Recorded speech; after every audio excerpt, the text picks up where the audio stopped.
Hey guys, so I wanted to clear something up real quick about this conversation about being male centered. I think a lot of people are confused on what I mean when I say male centered. When I say male centered, I'm not talking about a woman who doesn't want a man or thinks she doesn't need one. When I say I'm not male centered, that's not what I mean, right? I think when people hear male centered, they hear don't interact with men, even though no one said that. No one is saying don't interact with men. If that's what I meant, then that's what I would have said. Did I say I was gay and like pussy? No, clearly I am attracted to men. I'm attracted to masculinity, not looks. Because looks come and go when someone gets old. They are not going to look like the same person that they did when they were 40. You guys, I would never get on here and tell you guys to ignore men who are pursuing you or something like that. If you thought that that was my talking point, I am so sorry for not making myself clear enough for you to understand. A woman isn't male centered because she wants a man. She's male centered when she wants a man more than she wants respect. I never said I don't like dick. I just don't let dick ruin my life. Not being male centered does not mean a woman is trying to be anti men or independent. In other words, not being male centered isn't about rejecting relationships. Not being male centered basically means instead of chasing, tolerating disrespect, staying in situations that don't serve a woman or staying in situations that don't align with a woman's values, it basically means she chooses relationships based on mutual respect and consistency. Now, the way I go about dating is going to be different from most of you. If you don't have a man who will stand by you, maybe you should go and find one. Because me personally, I really don't want to meet anyone new. I would rather deal with someone I dealt with in the past or someone I already know. I don't end things with people on a bad note, especially if they are a good person. I'm not meeting up with these people, but every now and again, they do keep in touch. Like if I post something on Instagram, they'll be like, "How are you?" or "We haven't spoken in a long time," or something like that. And stuff like that always lets me know that the door is open for me to come back if I really wanted to. And I'm not one of those Instagram baddies that tell you to date rich. I feel like a lot of men on here try to act like everyone is promoting this Instagram baddie culture. Then they say, look, all these girls want is a rich man. Or if a girl goes on a lot of trips, that means a man is funding it. A bunch of nonsense. Those Instagram baddies or influencers are not regular. Most regular women can fund their own trips. Like, show me where most women state that they will only settle with a person who only makes $1 million. And even from the things that I seen online, unless, like I said, she's an Instagram baddie, most women are saying they want someone who makes a little bit more than them. And I don't see anything wrong with that. Show me where women are saying that they want to become rich off of a man. Show me a normal woman who is saying that. Take a screenshot and show me, please. People are just looking to live comfortable lives with their partner. They don't want someone who's struggling. Yeah, they say they don't want to go 50-50. Some women say that. They say that if they're going to be living with someone. 50-50 doesn't make sense if you aren't sharing a household with that person. 50-50 means they don't want to go half on bills. If you don't live with someone, then you don't share bills. If a man has his stuff together and can lean on his own 2 feet, he would be able to let a woman move in with him and continue doing what he is doing. Doing that may not provide a luxurious lifestyle. You might have to do a lot of saving, but what's wrong with that? Live within your means.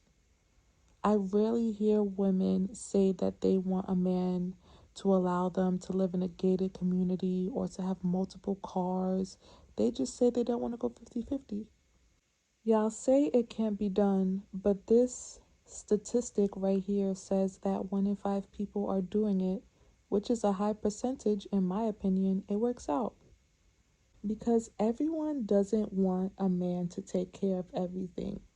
You see, people are so obsessed with thinking that everyone wants to be an Instagram baddie or influencer that they don't even notice that a good percentage of women aren't asking for men to be a provider. You think that these men would focus more on the women that, put that out there, but they don't. They don't want those women. They want the girl who's asking him to take them on an expensive date and to send gas money. These are the women that they approach. They're not focusing on the girl that says, "Hey, I'm independent." They don't take those girls out on dates. The men talk down on them and say that they are independent feminists. So, girls who preach independence, keep doing it. Keep putting that out in the universe. Keep attracting men that need you because that's the opposite of a provider, and leave the provider men for us. I never ever told anyone that they need to find a rich man. I'm not even all up in a man's pocket like that. I don't even ask men how much they make. It's none of my business and it's none of my concern. If they want to tell me, that's fine. I really don't care what a man does or how he makes his money. All I care about is if he is generous. I think my talking points align more with spending time with generous men than going out there to find a rich man. You know what I mean? I've actually been reading up on a lot of studies that say stuff like couples where the wife earns more than the husband are less satisfied with their marriage and are more likely to divorce. Maybe I'll do a video on that next. I don't know yet. We'll see. I don't preach about being an independent woman. I don't preach to be like an Instagram baddie. I preach about not being male centered. Not being male centered doesn't mean do life alone and ignore all men. No, no. A woman who loves men, wants marriage, and supports her partner isn't necessarily male centered. I'm not telling you not to get married or to be independent. I don't agree with that type of content at all. It's okay to take some time for yourself, don't get me wrong. Sometimes it's okay to be single, especially if you are working on yourself or maybe you just want some time alone or you're trying to heal. But you will never ever hear me say don't let men pursue you. No, no. What I'm saying is don't be so pressed for a man that you accept disrespect or him playing in your face. Being in a relationship with a man isn't perfect, of course. There will be some hard times, but at the end of your partner's life, you should be able to look back and say, wow, my partner was a good person to me. In other words, someone who isn't male centered can fully want a man in her life, but she isn't willing to lose herself or chase inconsistency or lower her boundaries just to keep one. A woman who is not male centered might still say, I want a relationship, I value partnership, I enjoy love and commitment, and I want love, but I don't want to lose myself for it. I really think you guys are confusing people who say that they're not male centered with independent women. Now, an independent woman might say, I don't need a man for anything. I can handle my own life, or I pay my own bills. I take care of myself. Good, you're supposed to do that. You're not doing anything special. You're supposed to be able to take care of yourself. You're an adult. And some of y'all be old as hell too. I don't know why people think they're doing something extraordinary. In this society, independence gets praised like it's something rare, but it's what's required of you to get by. You don't really get to opt out of taking care of yourself. You either figure it out or you struggle. So when someone says, I don't need a man or I handle my own life, it can sound powerful, but if we're being honest, that's not an achievement in the way people make it seem. That's just survival in the system we all live in. Being able to pay your bills, show up for yourself, and function as an adult isn't something that puts you above anyone. You better be able to depend on yourself. especially if you old as hell. If in like 20 years or less you will be at retirement age, I hope you got your life together. Why turn basic responsibility into an identity? I don't flex basic survival skills. In earlier decades, a single full-time job more often covered basic living costs. People never used to brag about that. It was just normal. Over time, that became less common, so people now have to work harder just to meet the same basic needs. So, because survival has become harder, basic self sufficiency gets praised more than it used to. Things that used to be considered normal adulthood, paying your bills, living alone, handling responsibilities, now gets framed as major accomplishments. You know, some people used to be able to not be college educated and to work a full time job and have enough to support their household, to take care of their children, and to pay out of pocket for some college credits if they really wanted to. But it's not like that anymore. The cost of living has gone up. So people now think that, you know, what was basic back in the days doesn't make them basic now. No, you're still basic. Trust me, you're not doing anything special. The thing is, some people are so intolerable that they have to be alone and independent. That goes for men and women. That's not an accomplishment. That's sad that people don't want to be around you. They will run everyone away and they'll be alone for the rest of their life. So they just make that their identity. I hope you have your own. That's the least you can do. How are you going to survive if you don't have your own? My talking point is not that I'm an independent person. My talking point is not that I don't need a man.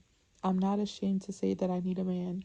Some people view desiring a man as some sort of weakness. If I want children, doesn't that mean that I need a man to get me pregnant? Yes, I need a man because I'm not meant to be alone forever, for eternity. I learn from men. I learned how to keep men from men. They the ones who put me on game.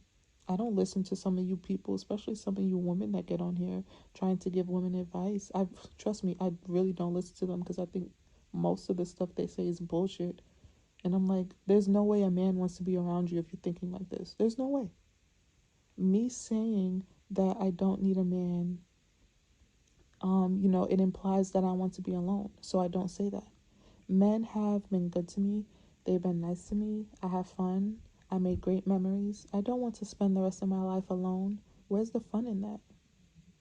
Yeah, there are times where I want to be by myself, but not forever and ever and for eternity. Now, I may not like certain type of men because if I invest all of my energy with a certain type of men, I'm more likely to get a baby before I get married. See what it says on the screen? I did not need research to come to that conclusion. It's something that I noticed on my own just by growing up. So the man might be a nice person and fun to be around, but I'm not going to catch heavy feelings for someone who is more likely to mess up my body and doesn't even want to be around me on a daily basis. Yeah, he might love the baby, but you don't love me enough to marry you or live in your house. So if it's more likely for you not to marry me, why would I go ahead and catch heavy feelings for you?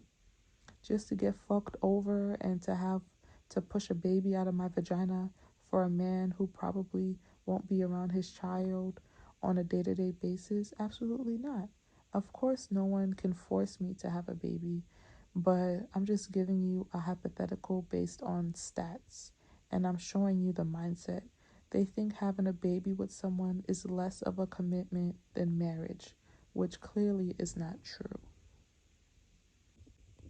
You guys like to say it's not likely to run into a provider. Okay, well, it's also not likely for me to run into someone who looks like me that wants to get married. So there's that. I'm not doing that. I'm not having a baby out of wedlock. I think that starts a generational pattern or curse, and I'm not doing that to my bloodline. You guys might say that's a woman's fault, but no, men initiate marriage And in other communities, a man is more likely to commit to a person that they have a child with. You really think that those girls ain't out here fucking raw? They're still men at the end of the day. They're going to want to fuck a pretty girl raw, but they're not going to have bastard children because it's not a part of their culture. Even Hispanics, if they have a baby with a woman, and even if they're not married, they're going to live in a house with that baby and that woman to see what's going on. Yeah, I don't think women are meant to be alone, and I don't think men are meant to be alone. Let's talk about the story of human creation from a Christian perspective. By the way, before I get into that, I don't know why some of you get so agitated when I talk about God. Then don't watch me. I don't watch or listen to people who don't include God in their practices. I don't even pay attention to people like that. All the people that mentor me or help me and have given me knowledge work with God. If you don't like God, why are you listening to me? I have nothing for you. Why does the mention of God bother you so much? It's weird. Well, clearly there is something about my energy that is attracting you here. Nothing over here was manufactured. No one is forcing you to listen to me. I'm not being forced down your throat. I have 4,000 followers on here. I'm pretty sure I'm not getting pushed through the algorithm like that. You don't work with God? Good. Go somewhere else and listen to people who agree with you. I'm not for you. Some people think that they know all this secret occult knowledge that's better than working with God. If that's so, why is no one important offering you money to learn what you know? If worshiping God is nothing, why are there people out there invested in finding out what I know? People think that they are going to offer me money that some of you will never see in your soul's existence just for me to spill ancient knowledge, and I am not. The only people I am telling are my children because I will never let this knowledge die or get lost. And I will forbid my kids to tell anyone. Because I am loyal to the Creator who has made sure that I have made it through my attacks. And I will never take any offers from people who work with malevolent spirits. So not only am I chosen by God, but I'm chosen by the spirits I don't fuck with. It's kind of like if you can't beat them, join them kind of thing. Those spirits never helped me or my community. Why would I start working with them? If you're so powerful and you can do this and you can do that without God, why hasn't anyone important offered you any money to utilize your talent? Especially if you might come across the people that can help you with that kind of thing. You think that people don't do their research to figure out if you're someone of value to them? You're not that girl or boy that you think you are. Just saying. I don't mean to talk like that, but some of you need a reality check. Your magic is okay. It is not that powerful. Stop it. Your ancestors ain't shit either. None of them are high ranking. This is why you need to go to those deities and spirits who aren't a part of your bloodline because your ancestors can't make shit shake for you. None of that is happening on this side. If you're going to be a part of my lineage, you will become a heavy hitter in the spiritual realm. You don't need to wonder. You can ask around and find out. I'm not talking out of my ass here. But anyway, like I was saying, let's talk about the creation of Adam and Eve. In the Bible, God created Adam and gave him the responsibility of tending and caring for the Garden of Eden. God gave Adam a garden. Then God said that it was not good for a man to be alone and created Eve to be a helper and partner to Adam in fulfilling, that responsibility of the garden, right? If we apply that principle to modern life, you could say that a man's garden is the home that he is building. In that sense, a woman is his helper and partner in sustaining and building that household.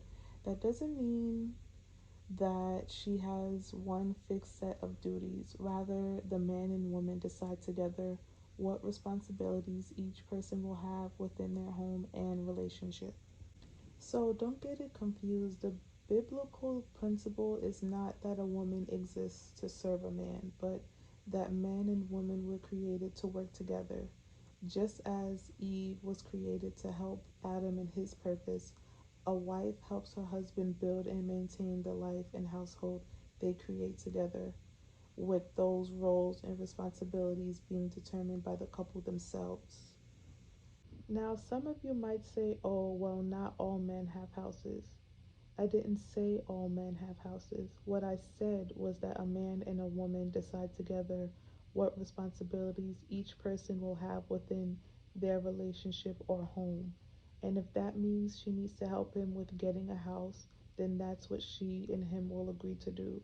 The problem with that is that most women won't consider that man to be the leader of the household if she's the one who helped build that. Because even if a woman helps build up a house, that man is still supposed to be the leader. A lot of people don't agree with that, and so be it. Some men don't know how to be leaders. That's why a woman shouldn't be so male centered that they pick men that aren't fit to lead her. Now, when that house is there, do I believe in a woman doing most of the housework while helping to maintain that house financially? No, not really. But I'm not everyone, and what a woman decides to do with her man is her business. I'm also not saying a woman is merely a servant or an assistant. I don't understand how you can be a servant tending to the garden or by taking care of the house you live in. I didn't know, cleaning up after yourself makes you a servant. Like me, I might do little things throughout the week, but when I do deep cleaning, it takes time. Like, I do my floor washes, I might clean the fridge. I'm a germaphobe, so everything has to get wiped down. Next thing I know, the day is over. Yeah, I could hire a maid to come in sometimes, but that's not the witchy thing to do. No, I do my own floor washes and I broom my house all the time. But anyway, my point in my biblical reference was to prove that God didn't make humans to be alone. Human relationships are biblical. While, certain tasks like cooking, finances, childcare, etc., are negotiated by the husband and wife, at the end of the day, the man is always supposed to be the leader of that household. All right, well, guys, let me go. It's Saturday and it's almost the best time for me to do a ritual. So let me get my stuff ready and stuff like that and just do what I need to do. So I'll come back and talk to you guys later about stuff that we usually talk about. I don't know. Whatever. Okay, bye.